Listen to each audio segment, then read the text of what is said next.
Hello everyone, and today I'm very happy to be able to send over the carbon and nitrogen isotope data from the veterans. First of all, I need to apologise for how long this has taken. The data got sent to me last week, the last of the data. The first group of veterans, Anne, Nicola, Julian, John, etc. We've had your data for a long time, but I wanted to get all of it in order to graph it up, explain it and send it out, and I only received the final data from the rest of the team last week as a result of some fairly substantial and very annoying instrumental outages. So, just as a recap, this is a carbon and nitrogen isotope graph, carbon along the x-axis, the bottom, the horizontal axis, nitrogen along the y-axis. And carbon, broadly speaking, tells us about the type of plants which are in a diet and also the amount of marine produce that's being consumed. So the higher in the carbon axis, or if you like, the further to the right of the graph you are, either the more fish you consume or the more C4 photosynthesizing plants. These are traditionally plants that tend to be grown in warmer climates: maize, corn, that sort of stuff, millet. They're all C4. They will all shift you along the carbon axis to the right. The nitrogen is more about the trophic level, so how carnivorous you are, how much meat you're consuming. So the higher you are in the nitrogen axis, the more meat or indeed animal products you're consuming. Now, for the first group, we only analysed hair. For the second group, we also analysed nails. So these will give us slightly different timescales depending on where you took the hair from. If it was the very end of your hair, as it's most likely to be, that will have obviously developed some time ago, whereas your nails will have developed more recently. So we'll get a slightly different temporal snapshot for your diet on that basis. And there's some interesting patterns in this graph straight away. So the nails are represented by circles. The hair is represented by diamonds. I've tried to differentiate colours so everyone can see who they are, but obviously with this number of people it can be a little difficult to tell who's who, but you should be able to differentiate it, I hope. We've also got a few archaeologists in there as well: myself, Carmen, Katie, another member of the lab, and Sandra from the Isotope lab. And what I found straight away very interesting is that the nails, which are circles, tend to be higher up in the graph. You can see here we've got 3 nails at the very top of the graph, and at the bottom, I'll ignore these very bottom 2 for the moment. Here we've got 6 different samples, all hair, which tend to be pretty low on the nitrogen axis, around about 8 per mil. So I don't know if that's something to do with the turnover, something about the metabolic production of these different tissues, or whether it just means that people have tended to eat more meat in the season up to which we ran the sessions and when the nails were cut off. Either are plausible, I don't know. So quite a lot of clustering here, not massive diversity in diet, but there is definitely some noteworthy variation. So let's have a look. Straight away, the 2 that stand out are down here in the very, very bottom corner.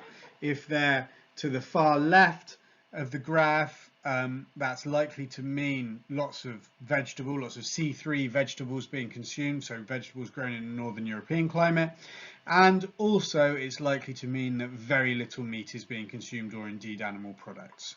And I've done this on vegan students before, and it's proved that they were lying about their vegan status because they've been much higher up the graph here. But Catherine, Richard Osgood's daughter, is a very honest vegan. We can see right down there on 6 per mil, both the longer term signal of her hair and the more recent signal of her nails show a very similar pattern. She is a very closely adhering vegan, so that will be I'm sure that will please her to see. On the other end of the scale, we've got 3 particularly high carnivores, all nail signals. So these are recent signals before the workshop, which took place in May, I think. And we can see Dickie, Rob and Scott all came up with nail values of over 10 per mil in nitrogen, and they outlied from the rest of the group and appear to be more carnivorous. Interestingly, their hair was a little bit lower in all instances, and their hair plotted quite similarly to the hair of the first group. So maybe if we'd have done nails for the first group, they would also plot at this end of the graph too. Katie, another member of the lab, is the lowest in nitrogen other than Catherine, and she's a vegetarian. But because she eats cheese and she eats eggs, we can see that actually she doesn't plot far away from people who aren't vegetarians, like this yellow one's Carmen, this is Richard Osgood here, and this is Mal and Kevin.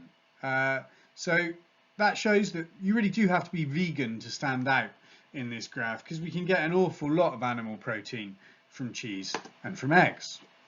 Ian here is easily the highest in carbon, so I would suggest that means that he eats a bit more fish than the rest of us, and that's most obvious in his hair sample.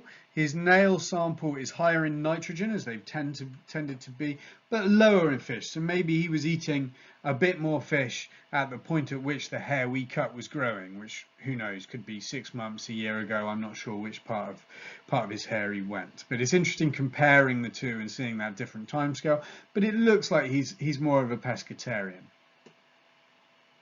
And perhaps here we've got two of the pretty healthy diets. Not too much meat consumed, down there on 8 per mil, nicely shifted along the carbon axis, suggesting a bit of fish consumption, but not too high, so quite a lot of vegetables as well. So this looks like a balanced diet, perhaps could be considered more of a healthy and mixed diet with good vegetable consumption and not overdoing the red meat.